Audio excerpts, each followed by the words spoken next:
bem-vindos. Esse é o podcast DevOps no Dia a Dia. Meu nome é Fernando. Esse é um canal, como vocês já sabem, é um canal para a gente falar um pouquinho das estratégias de como acelerar a redução do tempo de entrega de software.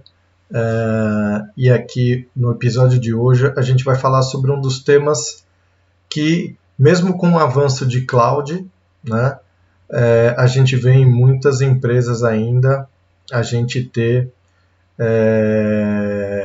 um ponto de gargalo para a entrega de software que diz respeito à entrega de infraestrutura.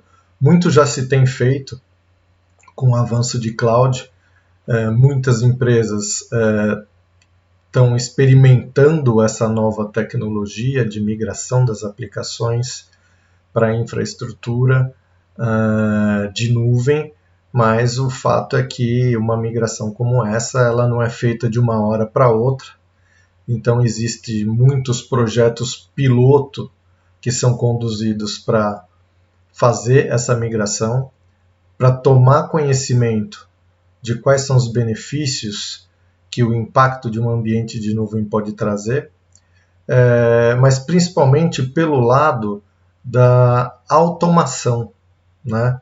A automação ela traz muita velocidade para a entrega de infraestrutura, então esse é um dos pontos que mais tem sido questionados ou aparece como um dos pontos de obstáculo para a entrega de software, né? Para a redução do tempo de entrega de software e acelerar essa entrega de software. Mas falando um pouquinho sobre o ponto de automação, com relação à infraestrutura, seja ela em nuvem, seja ela on-premises, existe um avanço muito grande nesse aspecto de provisionamento de infraestrutura, que é chamado de infraestrutura como código, né, do inglês, o Infrastructure as Code. Mas o fato é que, assim, no mundo de administração de infraestrutura, a automação ela não é novidade. A novidade, muitos dos sysadmins, né, dos administradores, têm no seu dia a dia, de forma corriqueira, utilizar uma série de scripts. Muitos dos engenheiros de infra gostam e se beneficiam de scripts de automação para acelerar atividades do dia a dia. Mas o DevOps ela trouxe uma maneira diferente da gente enxergar isso, um nível diferente de automação, que é a infraestrutura como código. Então, basicamente, o que a gente está falando aqui é de começar a trazer uma cultura para o ambiente de engenheiro de infraestrutura, que é uma cultura utilizando as mesmas abordagens, as mesmas técnicas que são implementadas pelos desenvolvedores. Então, a gente está falando de trazer para a infraestrutura uma abordagem de programação que vai ajudar a alavancar justamente as práticas de dev para esse mundo de infraestrutura. Por exemplo, o uso de controle de versão. Até pouco tempo atrás, a gente não via os engenheiros de infraestrutura, mesmo aqueles que já se valiam e se beneficiavam de scripts para fazer automação, não era comum utilizar um controle de versão para garantir ou fazer a manutenção do histórico e o controle de versão daquilo que ele implementava e colocava para rodar, né? Do ponto de vista do desenvolvedor já é completamente diferente. Por quê? É completamente insano a gente pensar num time de dev que não mantém o código no controle de versão. Dado a ocorrência de problemas que tem, para fazer controle de versão, é necessário trabalhar com estruturas de baseline para entender no momento em que um código foi entregue, qual era o conteúdo dos arquivos do código-fonte que fazem parte daquela versão, também fazer o controle de bugs que aquela versão tem e você conseguir fazer a mudança, né? Voltar para uma versão anterior, se você atualiza e corrige os bugs, gerando uma versão nova, qual é a versão do seu artefato que corresponde à versão que está em produção. Então, com toda essa técnica, vamos dizer assim, né, passa agora a ser de uso e de benefício também dos engenheiros de infraestrutura, né? E quando a gente fala de tratar a infra como código, é um ambiente de desenvolvimento, né? É poder utilizar uma IDE, passa a ser super estratégico, né? E benéfico executar testes de infraestrutura, coisa que até pouco tempo não se fazia, porque o gerenciamento da infra, basicamente toda a construção era feita de forma manual, fazia teste muito pontualmente em algum ponto da infra que realmente fizesse sentido, ou um ponto mais crítico, para se certificar que realmente a gente tem o funcionamento correto da infraestrutura. Mas agora o uso de IDE, execução de testes de unidade, de integração como parte do pipeline de continuous delivery, por exemplo, passa a ser algo mais corriqueiro do dia a dia, principalmente para quem já está num ambiente com uma maturidade mais avançada do uso dessas práticas e dessas tecnologias de infraestrutura como código, né? Então, existem várias ferramentas para se configurar os servidores a partir do zero, de forma totalmente automática, né? Então, tem ferramentas aí de mercado de ponta, como o Terraform, por exemplo. Você tem o Puppet, né? Você tem o Chef, são ferramentas que te ajudam a fazer a construção de servidores a partir do zero, de forma totalmente automatizada a partir do script, né? Bom, e aí a gente tem ainda com servidores virtuais, servidores em nuvem, com a própria tecnologia de containers, né? Tudo pode ser criado, alterado e destruído via programação, né? Então, o ponto-chave aqui é que a gente passa a ter um ativo, né, super expressivo no controle de versão, que agora é a nossa infraestrutura, né? E todo mundo pode olhar, consultar, e agora esse artefato ele passa a ser reflexo do que a gente tem no ambiente. Importante, assim como o processo de continuous delivery, né, é justamente o ponto de começar a trazer maior confiança de que os nossos ambientes, seja os ambientes não produtivos ou o ambiente produtivo, né, eles sejam idênticos, porque eles foram criados eles passam a ser criados a partir da mesma fonte. Então, o conceito muda um pouquinho, né, para aquela questão de intervenção manual na infraestrutura. A proposta é parar de configurar qualquer coisa manualmente e que possa ser feito via script, justamente para manter a consistência, né, e evitar erros manuais. Porque se faz uma alteração, imagina a quantidade de servidores hoje, seja nos ambientes produtivos, seja no ambiente não produtivo, que as empresas possuem para fazer as suas esteiras de teste e seu ambiente de infraestrutura de produção. Fazer intervenção manual, isso incorre que você precise ter um processo documentado para que essa intervenção ela não se perca e seja replicada para os demais servidores, né? Só que a gente sabe, evidentemente, que no dia a dia isso é impraticável, né? Porque você tem um número enorme de servidores para tomar conta, seja no parque de produção, seja no parque de não produção. Além disso, você tem as atividades de suporte, né? E você tem os projetos andando em paralelo. Então, o que a gente precisa é de agilidade e consistência, né, para a liberação desses ambientes, para que a gente consiga efetivamente acelerar o processo de entrega de software, né?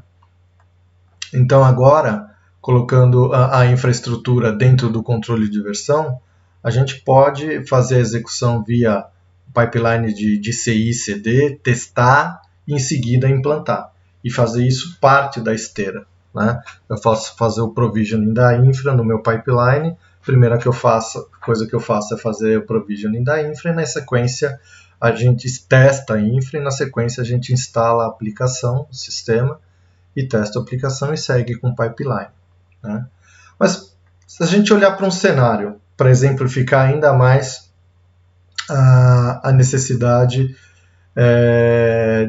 de se trabalhar com esse tipo de tecnologia, infraestrutura como um código. Então a gente tem um cenário de um projeto simples para fazer uma atualização de rede envolvendo aí uma dúzia de equipes, que normalmente as equipes de infra são bem segregadas e quando toca na infraestrutura, dependendo da parte que toca na infraestrutura, provisionamento de um hardware novo, inevitavelmente você envolve as equipes de infra, mais as equipes de storage, mais as equipes de rede, enfim, são bastante times que precisam ser envolvidos. Mas pensa numa seguinte mudança tradicional aí, né, de atualização de rede. Então a primeira coisa que você faz, né, primeiro baixar os serviços, os sistemas, né, depois baixar o serviço de banco de dados, depois os servidores, baixar os servidores propriamente dito, depois a parte de storage e a parte de rede. Troca o equipamento de rede e em seguida a gente coloca tudo de volta na ordem inversa. O que acontece? Os desenvolvedores testam seus aplicativos para ver se está tudo bem, depois que fez todo o processo na ordem inversa. Agora, para pensar em todos esses pontos que afetaram e precisaram de intervenção para realizar essa mudança. Quantos pontos a gente tem que são pontos de falha dentro dessa mudança? E após a liberação da nova infraestrutura, a gente normalmente, o que a gente faz é pedir para os desenvolvedores testar a aplicação, os usuários testar as aplicações, e a gente começa a ter pequenos problemas de ajuste, né? Seja endereço de firewall, liberação de porta, seja configuração de conta de aplicação, enfim. Alguns pequenos ajustes sempre são necessários serem executados para que a gente consiga colocar a aplicação no ar. Por quê? A gente não está acostumado a testar a infraestrutura. A gente faz do jeito que a gente sempre fez, tenta documentar ter um nível de documentação mais consistente possível, mas nem sempre isso se apresenta de forma adequada e gera esses pequenos ajustes para a gente colocar a aplicação no ar. Então, o fato de agora começar a pensar na infraestrutura como parte de teste de um rollout, de uma alteração, de uma mudança, né, é a mesma forma que o desenvolvedor sempre pensou, né? E aí tem a possibilidade de a gente aumentar a velocidade e aumentar a qualidade, né? Por que a infraestrutura como código ela realmente passou a ser um ponto-chave, um ponto importante nesse aspecto? Porque já é sabido, né? Historicamente, o gerenciamento de infraestrutura é um trabalho árduo, né? Um trabalho penoso, como eu falei, ambientes volumosos, com muitos servidores, seja no ambiente não produtivo, seja no ambiente produtivo, e os administradores de sistemas, os sysadmins, fazer toda essa gestão de forma manual, fazer toda a configuração de forma manual, é muito complicado hoje no dia a dia, né? Conforme eu falei. Quais são os principais problemas que a gente vê, né? Primeiro, a questão de custo, né? Você vê aí ainda alguns times de infraestrutura com muitos profissionais, né, para fazer as tarefas, para poder dar conta das tarefas do dia a dia em cada passo desse processo de administração, seja engenheiros de rede, engenheiros de manutenção de hardware, né? Então, obviamente, você tem um número grande de analistas. Para fazer a gestão desses analistas, você precisa ter o gestor, né? E toda essa cadeia produtiva recebe um salário, né? Evidentemente.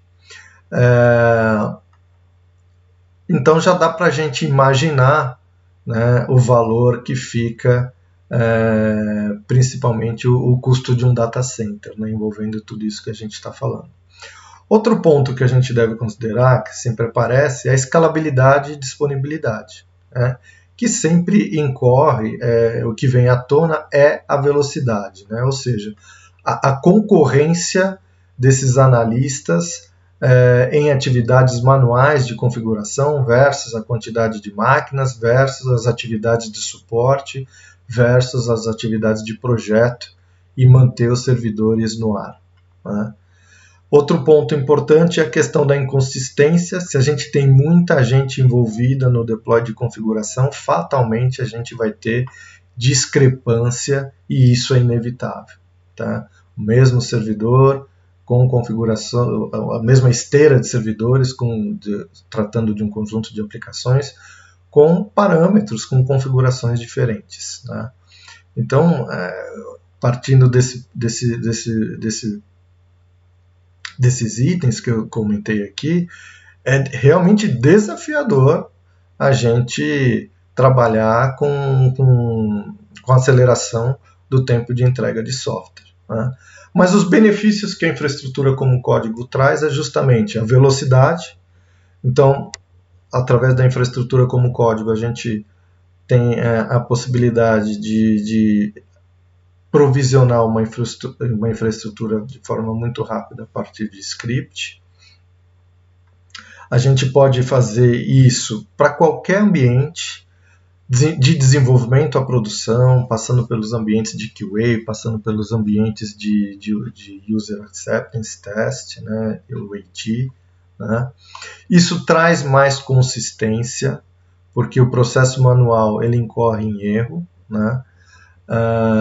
E uma vez que a gente começa a trabalhar com essa questão de automação via script, a gente começa a colocar os arquivos de configuração como sendo ponto de fonte primária de informação, fonte de verdade, a partir do meu código, assim como o desenvolvimento tem o código-fonte como verdade para as versões dos sistemas dele, por isso que usa controle de versão, repositório de código-fonte, justamente para manter a integridade e, através do histórico, você saber exatamente na linha do tempo as versões que você teve e essas versões por que ambientes passaram, qual é a versão que representa meu código de produção. A mesma coisa vale para a infraestrutura agora.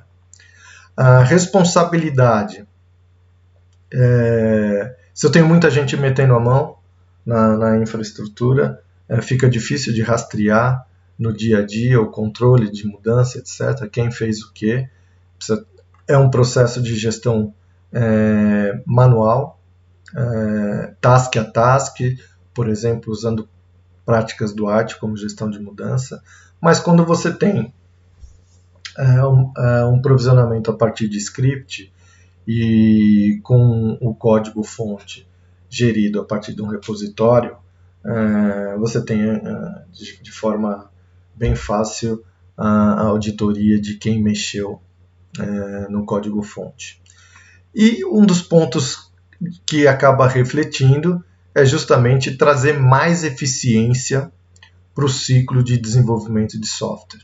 Então a gente passa a ter um provisionamento de infra rápido, seja para esteira tradicional, para ambiente específico. Inclusive, se eu tiver uma novidade a partir de um projeto com uma necessidade nova, mais robusta, específica para um determinado tipo de projeto, onde, por exemplo, vamos precisar testar novos volumes, e para isso a composição do hardware passa a ser uma composição específica, maior, para escalar a aplicação que está sendo construída, para fazer, por exemplo, testes não funcionais para ver se aguenta a capacidade. a infraestrutura como código vai te dar muita agilidade para fazer isso, né? E com isso a gente conecta novamente com a questão de acelerar o tempo de entrega de software, né? A gente tem um custo menor, o gerenciamento da infra passa a ser através de scripts.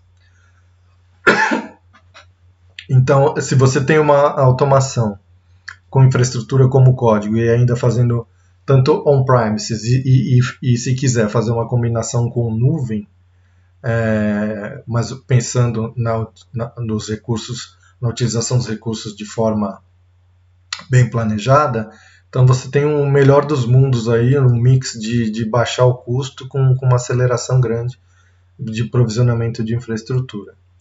Agora, por que tudo isso, né?